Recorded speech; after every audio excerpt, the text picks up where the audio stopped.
اس لیے ہمیں ہر طرف سے بے عزتی، اپمان، انسلٹ ہمارا ہو رہا ہے اور ہم رسوا ہو رہے ہیں، غیروں کے ہم وہ ہاتھوں کی کھلونے بن رہے ہیں۔ کہ میرے بھائیو، تقویٰ ہے قرآن پر عمل کرنے کا نام، اور قرآن پر عمل کیسے ہوگا؟ جب آپ اس کو سمجھ کے پڑھیں گے۔ افلا یتدبرون القرآن ام علی قلوب اقفالها، کہ لوگوں کو کیا ہو گیا ہے، قرآن کو سمجھ کر کیوں نہیں پڑھتے ہیں؟ اور دوسری چیز میرے بھائیو، الخوف من الجلیل، اللہ کے دیکھنے کا احساس۔ تیسری چیز القناعۃ بالقلیل، آپ یہ یقین رکھیں دنیا میں آنے سے پہلے ہی ہماری روزی عمر لکھی جا چکی ہے کہ کتنی روزی ملنی ہے، کتنی زندگی گزارنی ہے۔ اس سے زیادہ نہ روزی ملے گی اور نہ ہی لکھی ہوئی عمر سے زیادہ آپ کو ایج اور عمر ملے گی۔ لہذا یہ ہم پلان نہ بنائیں کہ اس سفر میں مجھے ایک پلاٹ خریدنا ہے، اس سفر میں مجھے فلاں چیز کرنا ہے۔ کیسے آئے گا؟ حلال حرام کی کوئی تمیز کرتے ہوئے نہیں، بس جو ہمارے ہاتھ میں آ جائے وہ حلال ہے۔ میرے بھائی یہ چیز ہے تو تقویٰ کے خلاف ہے۔ القناعۃ بالقلیل، آپ نے محنت کیا، مشقت کیا، بھاگ دوڑ کیا، جو اللہ نے آپ کی محنت کے بعد آپ کی زندگی میں آپ کی قسمت میں لکھا تھا، آپ اس پر راضی ہو جائیے کہ میرے رب نے یہی فیصلہ کیا تھا۔ حلال حرام کے پیچھے تمیز نہ کر کے دنیا کے پیچھے بھاگنا، کسی کو دھوکہ دینا، کسی کو فریب کرنا، کسی کا حق ماننا، کسی پر ظلم کرنا، کسی سے جھوٹ بولنا، اس کی کوئی ضرورت نہیں ہے۔ چوتھی چیز میرے بھائیوں، الاستعداد لیوم الرحیل، تقویٰ آخرت کے لیے تیار ہونے کا نام ہے۔ ہم اپنے ملک سفر کرتے ہیں تو کیا کرتے ہیں؟ ایک مہینہ پہلے ہی ہر جمعرات کو، ہر جمعہ کو بازار جاتے ہیں، تیاری کرتے ہیں۔ آخرت کا ٹکٹ کب کٹ جائے کچھ پتہ نہیں ہے کہ ہم اس کے لیے تیار ہیں۔ اگر یہ کہا جائے کہ ملک الموت جمعہ کے دن 10 آدمیوں کا اس میں سے روح نکالیں گے، میرے بھائیوں اس کے لیے زمین تنگ ہو جائے گی، وقت کم پڑ جائے گا، اپنے گناہوں کو یاد کرے گا، رب کے سامنے سجدے میں گر جائے گا اور اپنی ایک ایک کارستانی پر، ظلم و زیادتی پر اللہ سے رو رو کر معافی مانگے گا۔ لیکن اس کی بھی خبر نہیں ہے کہ کب اتنا بھی موقع ملے گا۔ تو میرے بھائیوں، تقویٰ ان 4 چیزوں کا نام ہے۔ قرآن مجید پر عمل کرنا، رب العالمین کے دیکھنے کا احساس اپنے دل میں ہمیشہ لیے رہنا، اور جو روزی اللہ نے ہمیں دی ہے محنت کے بعد اس پر قناعت پسند ہو جانا، اور آخرت کے لیے اپنے آپ کو ہمیشہ تیار رکھنا۔ یہ ہمارا تعلق اللہ کے ساتھ ہونا چاہیے تقویٰ کی بنیاد پر۔ دوسرا تعلق میرے بھائیوں، انسان کتنا بھی متقی ہو جائے، انسان ہی ہے نا، انسان ہونے کے ناطے غلطی ہو سکتی ہے۔ کل بنی آدم خطاء وخیر الخطائین التوابون، دنیا میں جتنے انسان ہیں سب سے غلطی ہو سکتی ہے۔ آدم علیہ السلام سے غلطی ہوئی، دیگر لوگوں سے غلطیاں ہوئی۔ غلطی کرنا یہ اللہ کے یہاں بہت بڑا معیوب نہیں ہے، بلکہ غلطی کر کے اللہ سے معافی نہ مانگنا یہ بہت بڑا جرم ہے۔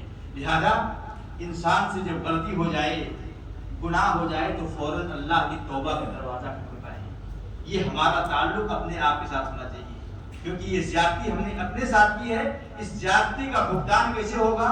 نیکیاں کر کے، بھلائیاں کر کے، لوگوں کو اچھی باتیں کر کے، صدقہ اور خیرات دے کر کے، توبہ استغفار کر کے۔ اور تیسری چیز میرے بھائیوں، ہمارا تعلق، ہمارا معاملہ، تعامل، اخلاق لوگوں کے ساتھ، جو ہمارے ارد گرد رہنے والے لوگ ہیں، چاہے وہ ہمارے رشتہ دار ہوں، ہمارے والدین ہوں، بھائی بہن ہوں، پڑوسی ہوں، ساتھ میں کرنے والے دیگر لوگ ہوں، ان کے ساتھ ہمارا ویوہار کیسا ہونا چاہیے؟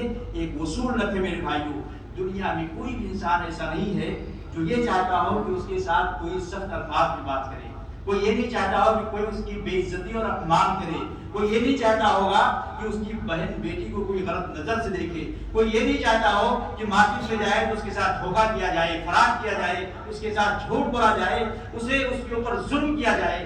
تو میرے بھائیو، یہی سوچ ہمیں دوسروں کے ساتھ کرنا چاہیے۔ جس طرح ہم لوگوں سے امید لگا کے رکھے ہیں کہ لوگ میرے ساتھ یہ معاملہ کریں، تو ہم بھی لوگوں کے ساتھ ویسے ہی کریں۔ کسی کی بہن بیٹی پر غلط نظر نہ دیکھیں، کسی کو دھوکہ نہ دیں، کسی کا حق نہ مانیں، کسی پر ظلم نہ کریں، کسی سے جھوٹ نہ بولیں، کسی کے ساتھ فراڈ نہ کریں۔ اللہ کے نبی نے فرمایا تھا، لا یؤمن احدکم حتی یحب لاخیہ ما یحب لنفسہ، انسان اس وقت تک مومن نہیں ہو سکتا ہے جب تک وہی چیز اپنے بھائی کے لیے نہ پسند کرے جو اپنے لیے پسند کر رہا ہے۔ تو یہ ہمارا تعامل میرے بھائیوں ہمارے ساتھ، اپنے بیٹھنے والے لوگوں کے ساتھ ہونا چاہیے، جس طریقے سے ہم لوگوں کے ساتھ چاہتے ہیں کہ لوگ ہمارے ساتھ ویوہار کریں۔ اللہ سے دعا کرتے ہیں کہ اللہ ہمیں ان 3 اصولوں پر کھڑا اترنے کی توفیق عطا فرمائے۔ یا العالمین ہمارے اعمال کو سدھار دے، یا العالمین ہمیں پکا سچا مسلمان بنا دے، یا العالمین جو مسلمان بے نمازی انہیں نمازی بنا دے، اے اللہ جو مسلمان راہ راست سے بھٹکے ہوئے ہیں انہیں توبہ کر کے دین اسلام کی طرف پلٹنے کی توفیق عطا فرما دے۔ اے اللہ ہم گنہگار ہیں، خطا کار ہیں، سیاہ کار ہیں، اے اللہ اپنے جناب یہ توبہ کی توفیق عطا فرما دے۔ اے اللہ جو بیمار ہیں انہیں شفا یابی عطا فرما، جو قرض تلے دبے ہوئے ہیں ان کے قرض کی ادائیگی کا راستہ ہموار فرما دے۔ اے اللہ جن کے والدین زندہ ہیں انہیں ان کی خدمت کرنے کی توفیق عطا فرما، جو دنیا سے جا چکے ہیں اے اللہ انہیں اپنی رحمتوں کا ان کے اوپر سایہ فرما، ان کی قبر کو جنت کی کیاری اور باغ بنا دے۔ اے اللہ ان کے حق میں ان کی اولاد کو نیک دل سے سچے دل سے دعا کرنے کی توفیق عطا فرما دے۔ اے اللہ تمہاری دعاؤں کو سننے والا ہے، قبول کرنے والا ہے۔ ان اللہ و ملائکتہ یصلون علی النبی یا ایھا الذین آمنوا صلوا علیہ وسلموا تسلیما۔ اللهم صل علی محمد وعلی آل محمد كما صليت على ابراہیم وعلى آل ابراہیم انک حمید مجید۔ اللهم بارک علی محمد وعلى آل محمد كما باركت على ابراہیم وعلى آل ابراہیم انک حمید مجید۔